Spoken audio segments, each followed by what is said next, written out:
Blackstone क्रेशरला वाईमध्ये मंजुरी, bogus प्रशासकीय कामकाजाचा पर्दाफाश. वाई तालुक्यात असणाऱ्या कुसगाव आणि इतर गावांच्या हद्दीतील ब्लॅकस्टोन क्रेशरला परवानगी देताना अनेक बोगस प्रकार करून संबंधितांना परवानगी दिल्याचं मत स्थानिकांनी मांडले. त्यांनी याबाबतचे पुरावेही सादर केलेत. त्यामुळे ब्लॅकस्टोन क्रेशरमुळे नेमकं कुणाचे खिसे भरण्यासाठी सुरू आहे? राष्ट्रीय पक्षाचा अधिवास, दुर्मिळ वन्यजीवांचा अधिवास असणाऱ्या परिसरात स्टोन क्रेशरला परवानगी कशी, हाही एक प्रश्न उपस्थित होतोय. पाणलोट, जललक्ष्मी अशा पाण्याच्या योजनांच्या शेजारी आणि नैसर्गिक स्रोत असणाऱ्या ओढ्यामध्ये या क्रेशरला परवानगी दिली आहे का, अशीच परिस्थिती आहे. आणि असं असताना सुद्धा सर्व विभागाकडून नाहरकत परवानगीही मिळत आहे, असं गावकऱ्यांचं म्हणणं आहे. सोबतच गावकऱ्यांनी याबाबत अनेक आंदोलने केली, पण संबंधितांनी साधी निपक्ष चौकशीसुद्धा केली नाही. त्यामुळे स्थानिक आणि स्टोन क्रेशर मालक असा वैयक्तिक वाद हा सुरू झाला आहे. या वादाला सर्वस्वी प्रशासन जबाबदार आहे. या वादातून कोणताही प्रकार घडल्यास महसूल, पर्यावरण यासह इतर विभाग हे जबाबदारी घेतील का, हा एक अशा प्रकारचे अनेक प्रश्न यामुळे उपस्थित होतात. त्यासोबतच त्यांच्याच कर्तव्यातील कसूरामुळे हा प्रकार उद्भवला आहे का? नमस्कार, मी अर्जुन वरे, ग्रामपंचायत सदस्य. हे बंधारा जो आहे ते अटल भुजलमधला बंधारा आहे. त्याच्यामुळे या प्लास्टिकमुळं हे पाणी अजिबात राहत नाही, प्लास्टिक उडवल्यामुळं.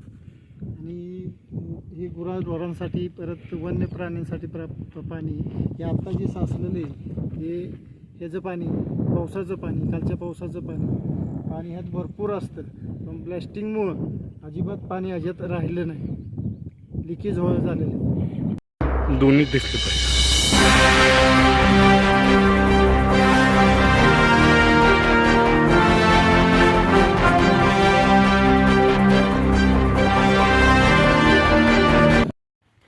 नमस्कार, मी सीमा नारायण वरे, कुसगाव सरपंच. आमच्या या खाणीमुळे खूप त्रास होत आहे. आमची खाण ही आमच्या ओढ्यामध्येच आहे. हा आमचा ओढा आहे, तो नैसर्गिक आहे. यातून पाण्याचा प्रवाह असतो. ह्या खाणीमुळे पाण्याचा प्रवाह बदलला आहे. मला असं सरकारला सांगू इच्छिते की आम्हाला ही क्रश कॅनची खाण बंदच पाहिजे. परत जललक्ष्मीला त्याच्यापासून धोका आहे. ब्लास्टिंग वारंवार होतं आहे. त्याच्यामुळे जर जललक्ष्मीचं काही नुकसान झालं तर खायला गावांना पाणी पुरवणं कमी होईल. याचा त्रास आम्हाला सगळ्यांना आम्हाला शेतकऱ्यांना होईल ते होईल. पण आजकाल चाललं आहे काय, दुष्काळी भागांना जर पाणी पुरवठा नाही झाला तर ह्याचं काय, हे नुकसान आम्हाला सरकार देणार आहे का, किंवा आमची निर्णय करणार आहे का सरकार, आमच्याकडे लक्ष देणार आहे का?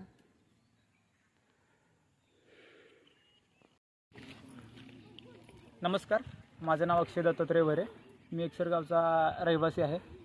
तुम्ही पाहत असाल काही दिवसांपासून दगडखाणीचा विषय इथे आहे. आता आम्ही सध्या गावकरी आणि मी ज्या ठिकाणी उभे राहिलो ही वनक्षेत्राची हद्द आहे. आणि तिथून उजव्या हाताला बघत असाल माझ्या तुम्ही, तिकडे दगडखाना आहे. ही दगडखानी फक्त 150 मीटर, अंदाजे 150 मीटर अंतरावर आहे. आणि माझ्या डाव्या बाजूला तुम्ही बघाल हे पूर्ण राखीव वनक्षेत्र आहे. या राखीव वनक्षेत्रामध्ये राष्ट्रीय पक्षी मोर, लांडोर, ससे, भेकरं यांचं विपुल प्रमाणामध्ये वास्तव्य इथं आहे.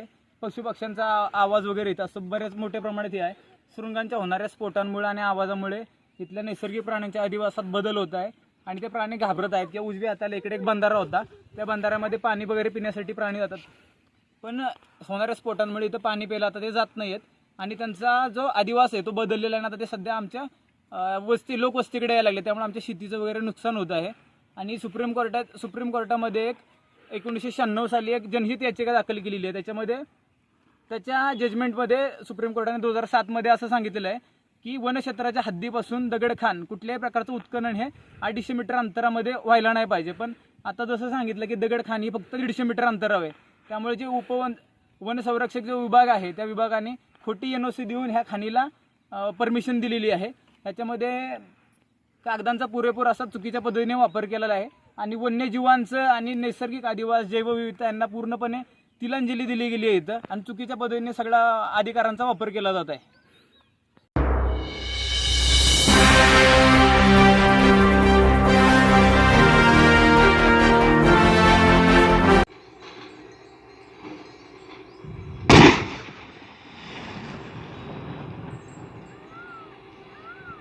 Шипучий.